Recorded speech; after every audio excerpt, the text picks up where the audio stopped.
लगा लिया करो लाइव क्लास अगर टाइम होता है तो। ये मत सोचा करो कि चलो बाद में देख लेंगे, उसमें फिर वो बाद वाला जो काम होते हैं वो बाद में रह जाते हैं फिर। ठीक है, इसलिए अच्छा है कि साथ साथ में अगर देख लें तो क्लियर हो जाते हैं कॉन्सेप्ट। अगर कुछ नहीं भी पता चल रहा हो तो पूछ भी सकते हैं आप। चलिए तो स्टार्ट करते हैं। पिछले कल हम व्यंजन के बारे में देखा था, मैंने आपको बताया था कि व्यंजन जो है टोटल व्यंजन कितने होते हैं, 33 होते हैं। ठीक है, और कुछ अन्य भी होते हैं तो उनको मिलाकर के जो है कितने हो जाते हैं, 39 हो जाती है उनकी संख्या। ठीक है, कौन कौन से होते हैं तो मैंने कहा था आपको, क वर्ग बताया था, च वर्ग बताया था। ठीक है, ट वर्ग,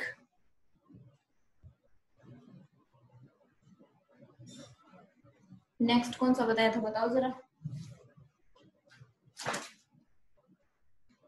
बताओ जरा कोई कौन कौन से वर्ग बताए थे मैंने, नहीं तो फिर मैं पूछूंगी माइक ऑन करवा के।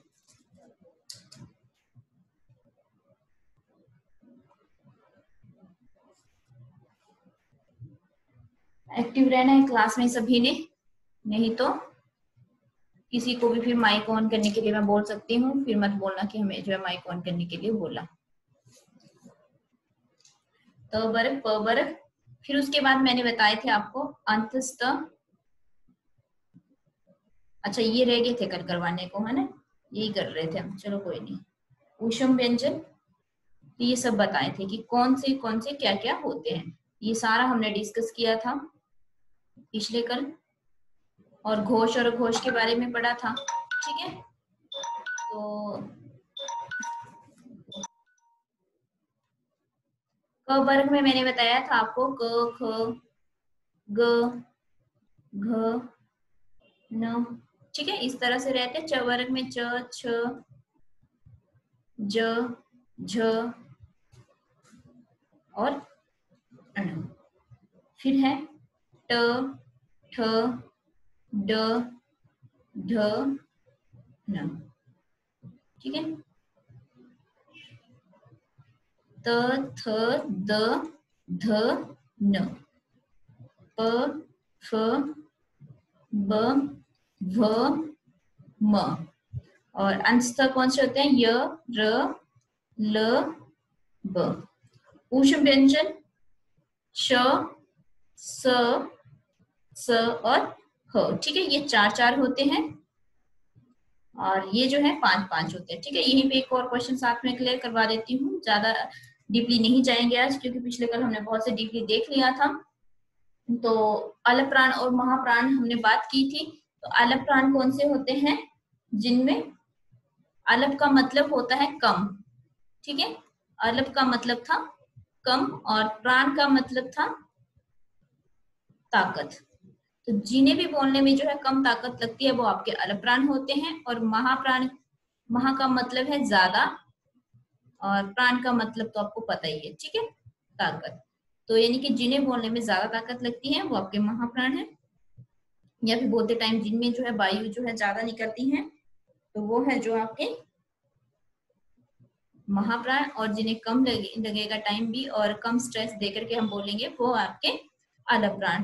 तो अलग प्राण और महाप्राण में हमने देखा था कि कौन कौन से अलग प्राण होते हैं और कौन से महाप्राण होते हैं। ठीक है, तो ये सब हमने देख लिया था कौन कौन से होते हैं। फर्स्ट, थर्ड और फिफ्थ जो है ये कौन सा है आपका अलग प्राण है। ठीक है, फर्स्ट, थर्ड और फिफ्थ वाले जो होंगे वो आपके अलग प्राण है। और महाप्राण कौन से हैं, सेकंड और फोर्थ। तो आई होप ये सब आपको जो है कल, पिछले कल जो करवाया था वो क्लियर हो चुका होगा। ठीक है, ये सब हमने पिछले कल किया था। और ये भी देखा था कि किस तरह से जो है उच्चारण के आधार पे जो है आपकी वर्गों की जो है साउंड रहती है। तो मैंने आपको जो है एक डायग्राम बनाई थी जिसके जरिए जो है आपको पता चल जाना चाहिए उच्चारण के आधार पे जो है किस तरह से जो है उसकी साउंड्स रहती हैं। ठीक है, इस तरह से अगर नहीं देखा हो आपने पहले क्लास नहीं अटेंड की है तो इस तरह से बनाई थी। फर्स्ट था आपका कंठ है,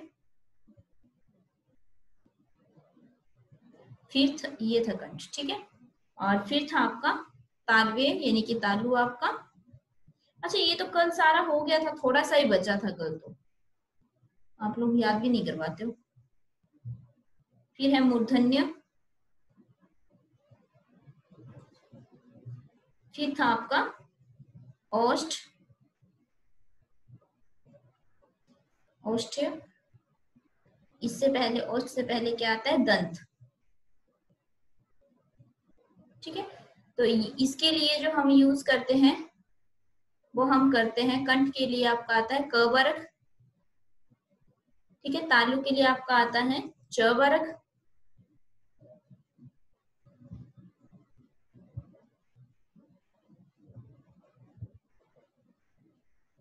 और आपका जो है मूर्धन्य के लिए आपका जो है नेक्स्ट वर्ग कौन सा है, ट वर्ग। फिर दंत आता है तो दंत के लिए जो है आपका त वर्ग। ओष्ठ आते हैं आपके, इसके लिए आपका प वर्ग रहता है, ठीक है। इस तरह से इजिली आप याद रख सकते हैं कौन कौन से वर्ग में कौन कौन सी साउंड आती है। मतलब जब भी आपको कुछ दे रखा होगा, जैसे आपको दे रखा होगा छ जो है उच्चारण के आधार पे बताइए, क्वेश्चन इस तरह से आ सकता है, उच्चारण के आधार पे बताइए छ जो है वो कौन से किस में आता है, कौन सी ध्वनि या फिर कौन से तरीके से बोला जाता है, ठीक है। तो आपको ऑप्शन दिए होंगे कंठ, तालव्य, फिर जो है दंत, ओष्ठ। तो इसमें से जो है आपका जो राइट होगा, तो आपको पता है छ जो है कौन से वर्ग में आता है, च वाले में, ठीक है।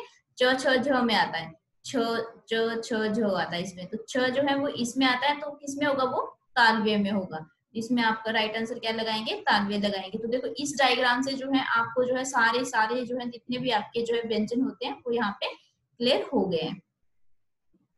इसके बाद जो है हमारा कल जो बचा था वो बचा था आपका अंतस्थ वाले य, र, ल, ब, ठीक है। फिर है श, स, स और ह, ये बचे थे, ठीक। तो इनमें जो है जो आपका य और श है, ये वाला, इसके लिए जो यूज होता है वो तालवे होते हैं, ठीक है। तालु के साथ जो है टच होकर के जो है इनकी साउंड निकलती है, ये बोले जाते हैं। इसके बाद आपका श है, ये है मूर्धा आपका, यानी कि मुंह से बोला जाता है श जब भी आप भी बोलते हैं। इसके बाद आपका आता है ह, ये आपका कंठ से बोला जाता है। फिर है ब, तो ब जो है आपका दंतोष्ठ्य है, कि जब भी आप ब बोलते हैं तो दांतों के साथ जो है आपकी जीभ टच होती है, चाहे आप बोल के देख लो ब। इसके बाद कौन से बचे, य, र और श बचे, ठीक है। ये जो तीन है इनके लिए जो हम किस चीज का यूज करते हैं, इसके लिए हम करते हैं दंत मूल दंतोद्य, मतलब दंत्य, यानी कि र, ब, र, ल, स, मतलब इसमें जो है आपके दांत का भी साथ में प्रयोग होता है, दंत मूल दंत्य।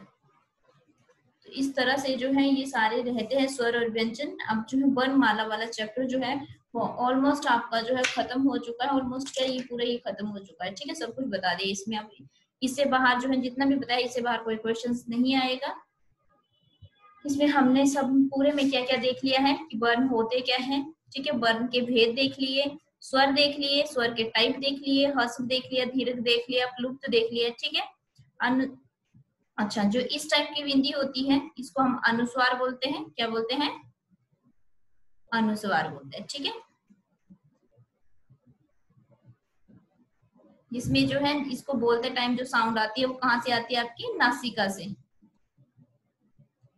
फिर इसके बाद जो है ये तो आपको पता चल गया, ये अनुस्वार है आपकी। इसके बाद जो है जो इस टाइप में आपका रहता है जिसको आप जो है अनुनासिक बोलते हैं, क्या बोलते हैं, अनुनासिक। साइन बता देती हूँ थोड़े से, अनुनासिक, और इसको बोलते थे आप अनुस्वार। अगर आपने 10th तक जो है अगर आपने संस्कृत पढ़ी होगी तो आपको थोड़े बहुत नॉलेज होगा इसके बारे में, ठीक है। तो ये वाले जो साइन है वो इस तरह से रहते हैं, और ये जो साइन रहता है ये कौन सा रहता है, विसर्ग का, ये विसर्ग का रहता है। इसके बाद जो है आ के ऊपर अगर ऐसा दिया होता है इसको हम आगत ध्वनि बोलते हैं, आगत ध्वनि, ठीक है। एक इस तरह से भी रहता है तो इसको हम क्या बोलते हैं, हलंत। हलंत का मतलब होता है वो शब्द जो है वो पूर्ण नहीं है, उसे किसी सहायता की जरूरत है। इसका प्रयोग जो है वो व्यंजन के नीचे होता है, ठीक है, किसके नीचे, व्यंजनों के नीचे होता है। तो इस तरह से जो है ये सब रहता है आपकी वर्णमाला में। फिर उसके बाद हमने व्यंजन देखे कितने टाइप के होते हैं, ठीक है, तो कौन कौन से होते हैं वो भी देख लिए। प्रयत्न के आधार पर अगर हम बात करें तो घोष और अघोष, हमने सघोष और अघोष ये भी देख लिया हमने। इसके बाद जो है हमने देखा अलप्राण, महाप्राण, उसके बाद हमने देखे उच्चारण के आधार पर, ठीक है। ये सब जो है कंप्लीट हो चुका है। अगर किसी को इसमें कोई भी दिक्कत है तो जल्दी से पूछ लो, वरना हम नेक्स्ट टॉपिक जो है संज्ञा शुरू करेंगे फिर आज। यहाँ तक किसी को कोई डाउट हो जल्दी से बताओ भाई। लास्ट वाला साइन है, अच्छा हाँ, एग्जाम्पल ही दे देती हूँ इस वाले साइन का, ठीक है, इस वाले साइन का एग्जाम्पल दे देती हूँ। लिखते हैं ना विद्यार्थी, कैसे लिखते हैं विद्यार्थी, द के नीचे क्या लगाते हैं हम, हलंत लगाते हैं, ठीक है, हलंत लगाते हैं ना इसको, यानी कि इसका मतलब है कि ये द जो है ये पूर्ण नहीं है आपका। विद्यार्थी जब आप लिखते हैं तो क्या लगाते हैं, द के नीचे हलंत लगाते हैं, तो ये जो है हलंत होता है, ठीक है। और ये हमेशा किसके नीचे लगता है, व्यंजनों के, आपके व्यंजनों के नीचे। सघोष और अघोष, ओके, सघोष और अघोष। अब जो मैंने आपको एक चीज लिखवाई थी कि जो भी स्वर होते हैं वो सभी क्या है, घोष हैं आपके, क्या है वो सभी घोष है। स्वर जो है वो सब क्या है आपके, घोष हैं। और घोष का मतलब क्या होता है, तो घोष का मतलब होता है घर्षण या फिर रगड़, ठीक है, घर्षण या रगड़। तो जब भी जो है, अगर सिंपल वर्ड में अगर मैं कहूं आपको, तो जैसे आपका ये गला होता है तो गले में क्या है, एक आपकी फूट फूट पाइप है, ठीक है, और एक है कौन सी यंत्रिका है, स्वर यंत्रिका, जिसमें आपके स्वर निकलते हैं जब आप बोलते हैं, तो दो होती हैं, ठीक है। तो जब भी स्वर वाली, जब भी आप कुछ बोलते हैं तो यहाँ से जो है क्या आती है, साउंड आती है आपकी। और ये तो चलो आपकी क्या है, भोजन वाली नली है। तो इसमें जो है स्वर तंत्रिका में जो है, जब आप इसे बोलेंगे, अगर बोलते हुए आपके स्वरों में जो है किसी भी स्वर का उच्चारण करते हुए अगर आपको कंपन हो रही है, ठीक है, अगर कंपन हो रही है तब जो है आपका घोष, या फिर इसको जो है आप सघोष भी बोलते हैं, ठीक है। अगर कंपन हो, यहां लिख देती हूँ, कंपन हो तब वो आपका जो है संघोष होता है। और अगर कंपन ना हो,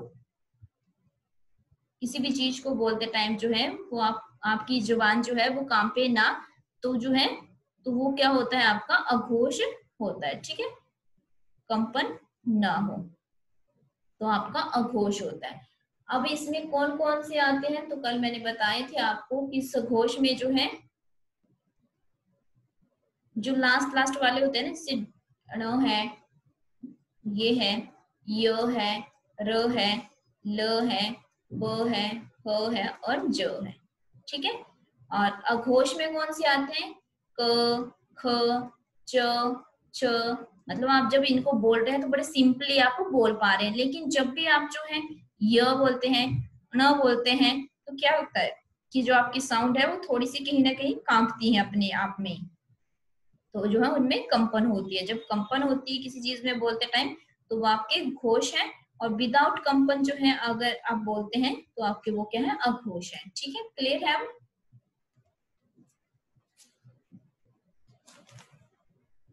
बता दो जल्दी से, क्लियर है या नहीं।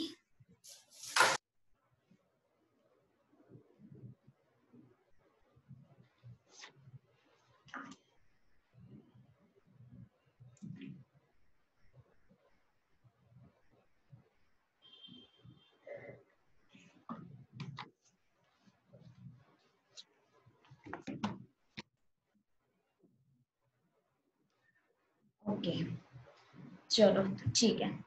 तो पिछले कल ही हमने सब पढ़ा था पिछले कल की क्लास में, क्योंकि वो रिकॉर्ड नहीं हुई थी तो मैंने दोबारा से आपको जो है एक बार रिवाइज करवा दिया, तो ये अपलोड हो जाएगी इसमें, अगर ये इसकी रिकॉर्डिंग हो जाती है तो, कि वो लास्ट में पता चलता है रिकॉर्डिंग हुई या नहीं, वैसे रिकॉर्डिंग पे लगी तो होती है।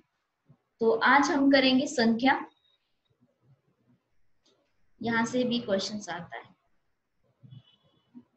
बचपन से पढ़ते आ रहे हैं। संज्ञा होती क्या है? बचपन से पढ़ते आ रहे हैं कि किसी भी व्यक्ति, वस्तु, स्थान, भाव एवं अवस्था के नाम को बोध करवाने वाले शब्दों को जो है आप संज्ञा कहते हैं। इसी को अगर इजी वे में बोले, बिल्कुल सिंपल लैंग्वेज में बोले, मैंने उस दिन भी बताया था कि संज्ञा क्या होती है, जो भी आपको दिखाई दे रहा है, ठीक है, जो भी आप देख पा रहे हैं आसपास की जितनी भी चीजें जो भी है वो आपका नाउन होता है, संज्ञा होती है।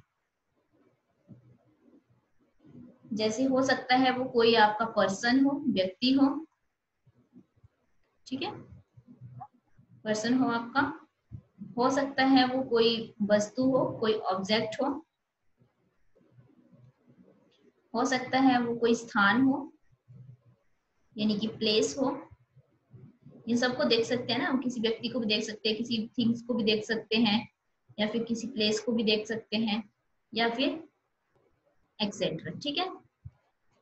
तो इन सब चीजों के बारे में जो भी हमें पता चलता है, इनको जिस भी नाम से डिनोट किया जाता है, वो सब क्या है, आपकी संज्ञा होती है, ठीक है, वो आपकी संज्ञा होती है। जैसे व्यक्ति में आप जो है स्वाति रख लो, ठीक है, वस्तु में जो है आप गंगा रख लो, रिवर रख लो, है ना, गंगा रख लो, पेन रख लो। प्लेस में जो है आप दिल्ली रख लो, शिमला रख लो, ठीक है, कुछ भी रखो, कुछ भी आप सोच सकते हैं इसमें। ओके, तो इस तरह से जो है ये रहती है आपकी संज्ञा। डेफिनेशन क्लियर है सभी को? डेफिनेशन क्लियर हुई? जल्दी बताओ, डेफिनेशन क्लियर हुई? ओके, तो नेक्स्ट देखते हैं। इसके बाद जो रहते हैं संज्ञा के भेद, टाइप ऑफ नाउन्स, दोनों उसमें बताऊंगी मैं, ताकि आपको जो है जब आप इंग्लिश में भी पढ़ोगे तो आपको जो है समझ आ जाए वहां पे भी इजीली, ठीक है। तो अब रहते हैं आपके संज्ञा के भेद।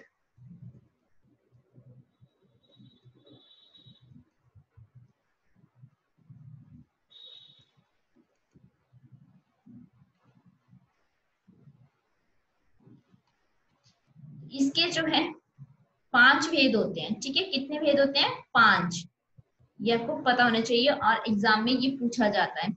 बचपन से हम जो है 3 ही पढ़ते आ रहे हैं कि संज्ञा के 3 भेद होते हैं, व्यक्तिवाचक, भाववाचक और जातिवाचक। 3 ही पढ़ते आ रहे हैं ना, ठीक है, लेकिन कितने होते हैं? 5 होते हैं। तो क्वेश्चन डायरेक्ट भी आ सकता है कि संज्ञा के कितने भेद हैं, तो 5 हैं। कौन कौन से हैं ये इंपॉर्टेंट है। फर्स्ट है आपका व्यक्तिवाचक,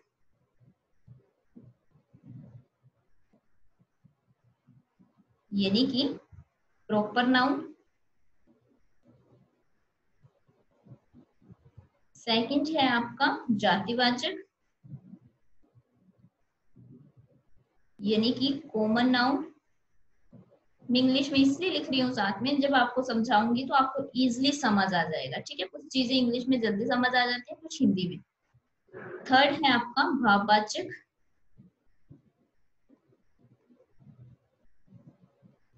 इसका मतलब होता है अब्स्ट्रैक्ट, अब्स्ट्रैक्ट नाउन। बताऊंगी कि अब्स्ट्रैक्ट नाउन कौन से होते हैं, ठीक है। फिर है समूहवाचक, यानी कि कलेक्टिव नाउन।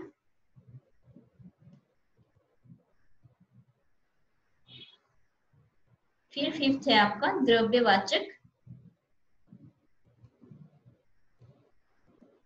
संज्ञा, ठीक है। तो मतलब इसका आपका मेटीरियल, सॉरी, नाउन। ठीक है, तो ये 5 टाइप रहते हैं आपके नाउन के। संख्या के जो है आपके 5 भेद रहते हैं। कौन कौन से? व्यक्तिवाचक, जातिवाचक, भाववाचक, समूहवाचक और द्रव्यवाचक। ठीक है, यानी कि आपके proper noun, common noun, abstract noun, collective noun और मटेरियल नाउन। अब इनको जो है एक एक करके देखेंगे कि कौन से नाउन जो है वो क्या होते हैं, कि कौन सी संज्ञा जो है वो किस तरह से रहती है। व्यक्तिवाचक संज्ञा कौन सी है, इसमें क्या होता है। ठीक है, जातिवाचक संज्ञा क्या है, इसमें क्या होता है। इसी तरह से सभी एक एक करके देखेंगे। ठीक है, यहाँ तक क्लियर है सभी को? अगर यहाँ तक किसी को कोई डाउट हो।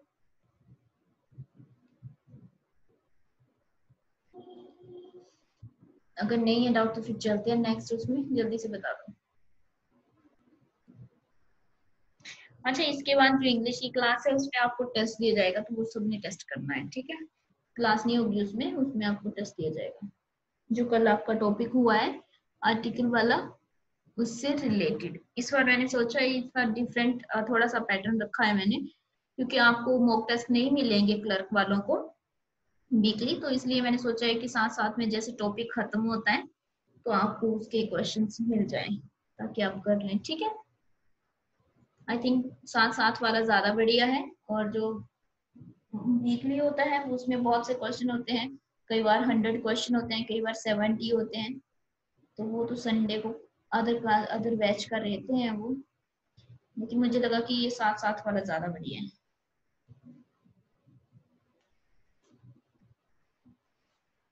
ठीक है, चलो नेक्स्ट चलते हैं ना, नेक्स्ट करते हैं।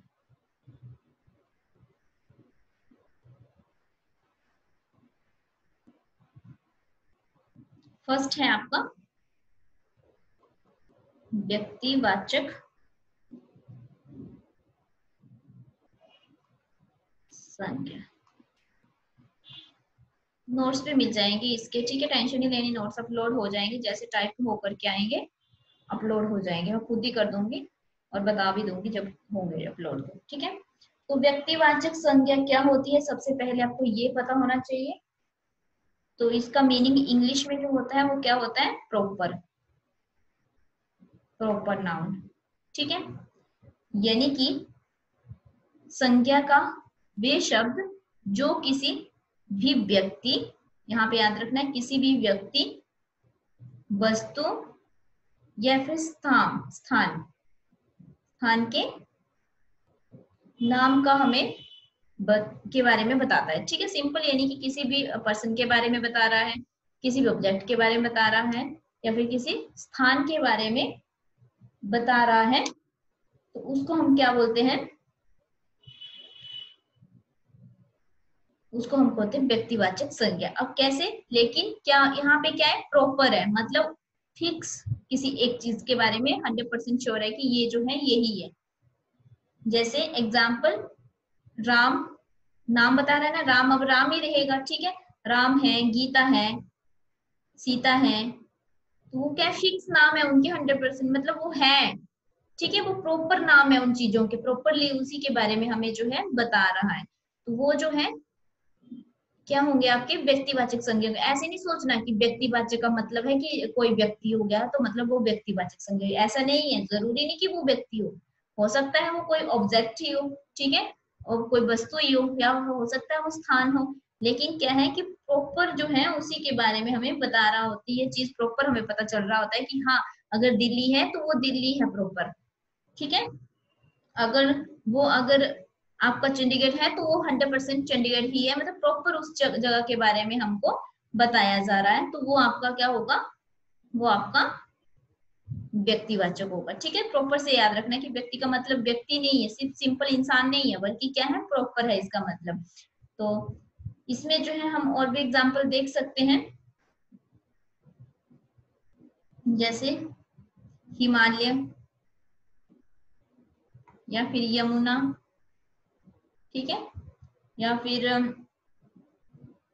एक्सेट्रा कुछ भी हो सकता है। इसमें नोट्स में और भी आपको जो है बहुत सारे मिल जाएंगे, लेकिन आपको क्या याद रखना है, यहाँ पे प्रॉपर याद रखना है, किसी एक प्रॉपर चीज के बारे में बताया जा रहा होता है तो वो आपका जो है व्यक्तिवाचक संज्ञा कहलाती है, प्रॉपर नाउन कहलाता है। सेकंड है आपका जातिवाचक।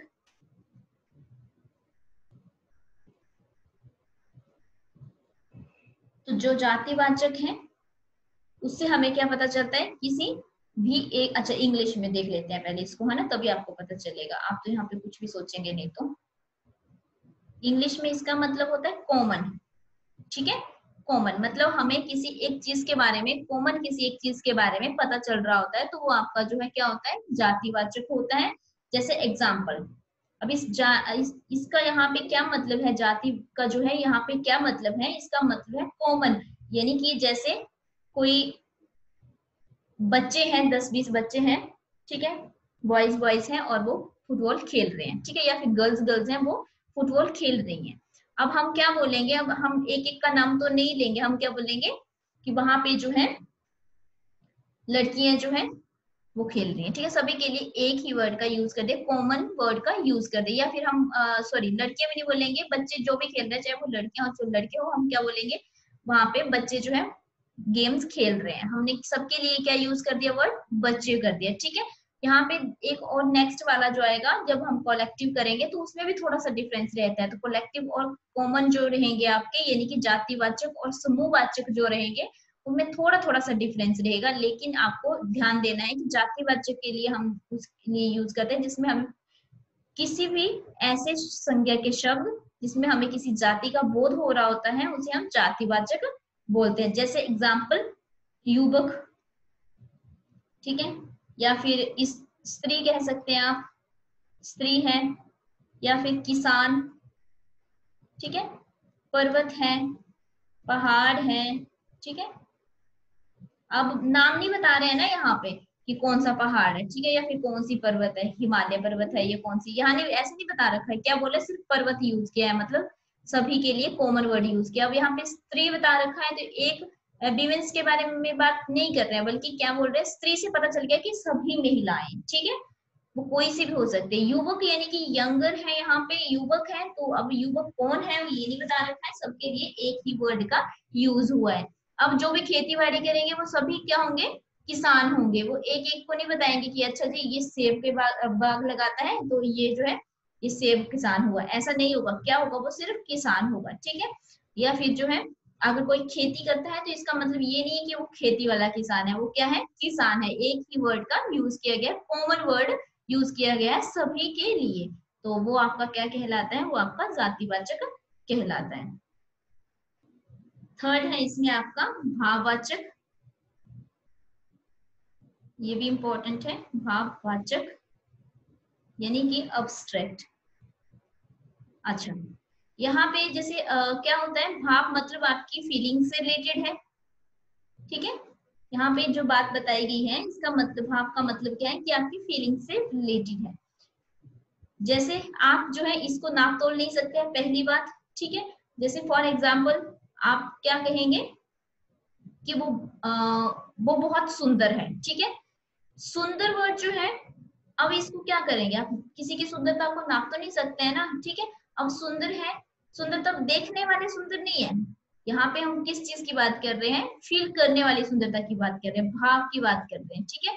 अब कोई जो है वो बहुत सुंदर है, मतलब वो मन से बहुत सुंदर है, तो अब मन को निकाल के तो देख नहीं सकते हैं ना कि कितना सुंदर है, लेकिन हम क्या कर रहे हैं, उस चीज को कहीं ना कहीं हम उस चीज को फील कर रहे हैं, भावनाओं को जो है नापा और तोला नहीं जाता है, सिर्फ उनको क्या किया जाता है, महसूस किया जाता है, तो वो जो है रहेगा आपका, वो क्या रहेगा, भाववाचक संज्ञा रहेगी अब्स्ट्रैक्ट। जैसे फॉर एग्जांपल अब्स्ट्रैक्ट आप कई बार कहते हैं कि पेंटिंग्स हुई है, वो कौन सी फॉर्म में, अब्स्ट्रैक्ट है, ठीक है, जब कोई पेंटर्स होते हैं वो क्या बोलते हैं कि ये जो पेंटिंग है हमारी ये अब्स्ट्रैक्ट है, मतलब यानी कि वो किसी की कॉपी नहीं है, बल्कि वो जो है वो उनकी क्रिएटिविटी है, उनके माइंड के अकॉर्डिंग बनी है, हम उसको जो है एक्सप्लेन नहीं कर सकते हैं, क्यों, क्योंकि वो हमारे माइंड के अकॉर्डिंग नहीं है, वो उनके माइंड के अकॉर्डिंग है, उन्होंने क्या बनाया है उसमें वो ही जान सकते हैं, हम मन घड़ंत कहानियां नहीं बना सकते हैं उस चीज को लेकर के, तो वो क्या होगी आपकी अब्स्ट्रैक्ट फॉर्म में होती है चीजें।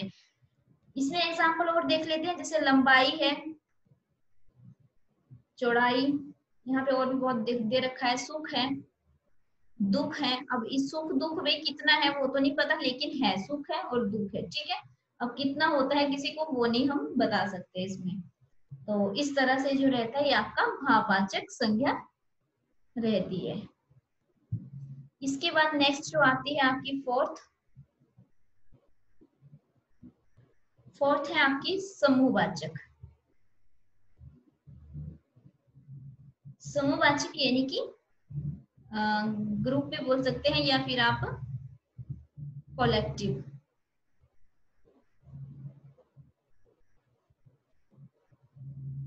कलेक्टिव इसको बोल सकते हैं।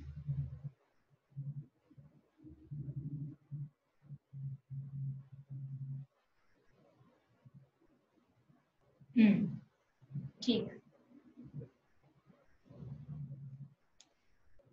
जो संज्ञा शब्द जो है हमें किसी भीड़ या फिर हमें किसी समूह का जो है बोध करवाता है, वो आपकी समूहवाचक संज्ञा कहलाती है। जैसे आप जो है क्लास में अगर आप टीचर हैं तो आप जो क्लास में पूरा ग्रुप होगा, क्लास का जो पूरी क्लास होगी, जो ग्रुप होगा क्लास का, वो क्या होगा, वो आपका समूहवाचक संज्ञा होगी, ठीक है। अब आप इसके लिए क्या करते हैं, एक वर्ड यूज कर देते हैं कि जैसे पूरी 8th क्लास, ठीक है। आप क्या करेंगे, एक बच्चे के बारे में नहीं बताएंगे, आप क्या बोलेंगे 8th क्लास, सीधा डायरेक्ट आपने यूज किया 8th क्लास। तो मतलब जितने भी उसमें ग्रुप में होंगे उसके लिए सिर्फ एक ही वर्ड यूज किया 8th क्लास। या फिर जैसे अब आर्मी है, आपकी सेना है, तो इसमें जो है आगे बहुत से जो है जो भी रहती है पोस्ट रहती होंगी, बहुत कुछ रहता होगा, लेकिन हम क्या करते हैं सिर्फ एक वर्ड यूज करते हैं आर्मी, तो हमें पता चल जाता है कि वो सेना की रिलेटेड बात की जा रही है। या फिर जैसे अलग अलग टीम जो है वो गेम्स के लिए आई होती है, तो हम जो है एक एक नहीं बोलेंगे ये फुटबॉल टीम है, ये क्या करेंगे सभी को इकट्ठा बोल देंगे क्या है वो, टीम है, ठीक है। टीम है, प्लेयर है, इस तरह से हम उनके लिए यूज कर जो है वर्डों का यूज करते हैं। हाँ, कमेटी भी हो सकता है, टीम भी होता है, ठीक है। तो इस तरह से ये आपका जो है ग्रुप के लिए जो है समूहवाचक संज्ञा जो है यूज की जाती है। फिर है नेक्स्ट आपका द्रव्यवाचक। द्रव्यवाचक संज्ञा, द्रव्य यानी कि मटेरियल, नाउन, ठीक है। जिन भी संज्ञा शब्दों के किसी भी द्रव्य, धातु, पदार्थ, ठीक है, कि आपका जो है चाहे हो सकता है वो द्रव्य में आपका हो सकता है तेल है, पानी है, ठीक है, दही है, दूध है। धातु में आपका हो सकता है चांदी है, सोना है, ठीक है, मेटल वगैरह जो है इसमें यूज होगा, और एक्सेट्रा, और बहुत से एग्जाम्पल हैं इसके। लकड़ी हो सकता है, कोयला हो सकता है, हीरा हो सकता है। तो ये सब चीजें जो है ये कौन सी चीजें हैं, मेटीरियलिस्टिक चीजें हैं, यानी कि मटेरियल से रिलेटेड चीजें हैं, द्रव्य से रिलेटेड चीजें हैं। तो ये कौन सी कहलाएगी, आपकी द्रव्यवाचक संज्ञा है। तो आई होप कि आपको जो है ये 5 की 5 क्लियर हो गई होंगी। अगर किसी को कोई नहीं हुई है तो जल्दी से पूछ सकते हैं, और संज्ञा का टॉपिक फिर ये खत्म होने वाला है, ठीक है। अभी 3 मिनट है, तो आप जो है अगर कुछ पूछना है आपको तो पूछ सकते हैं। और इसके बाद जो है कल संध्या का और जो 1 वाला है उसका भी टेस्ट आपका हो जाएगा, ठीक है।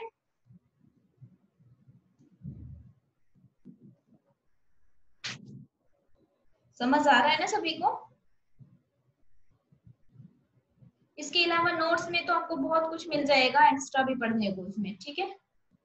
लेकिन जो मेन बात है वो समझ अगर आ जाए बेसिक चीज, तो फिर नोट्स को भी आप चाहे जितना मर्जी पढ़ते रहो, वो आपके टाइम पे डिपेंड करता है। ओके, तो 5 जो है इसके टाइप बताए। अच्छा, क्वेश्चन यहाँ से भी एक जरूर आएगा, पहले बता देती हूँ। 20 नंबर के पेपर है, आप 20 नंबर के क्वेश्चन होंगे हिंदी के। तो एक क्वेश्चन जो है संज्ञा से भी आएगा, वर्णमाला से भी आएंगे, ठीक है। तो टॉपिक जो है बिल्कुल नहीं छोड़ने हैं।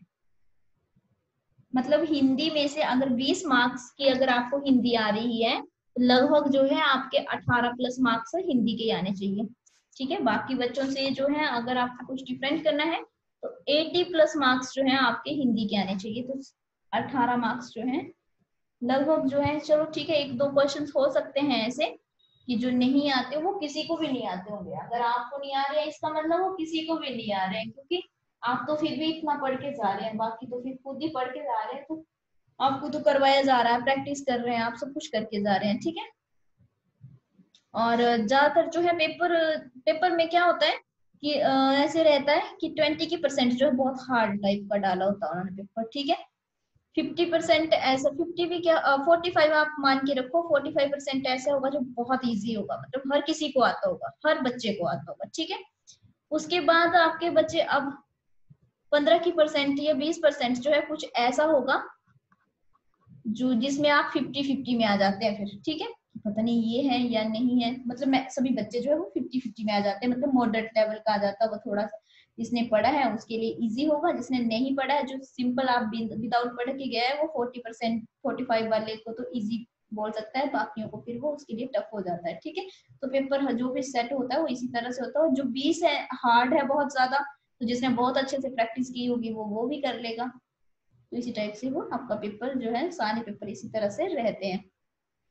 क्योंकि अब सभी ने पैसे दिए हैं तो 45% तो ऐसा डालेंगे ही ना वो, कि सभी को आता हो। और ग्रेजुएशन तो सभी ने की है, तो इतना तो सभी को आता ही होगा, तभी ग्रेजुएशन किया आपने।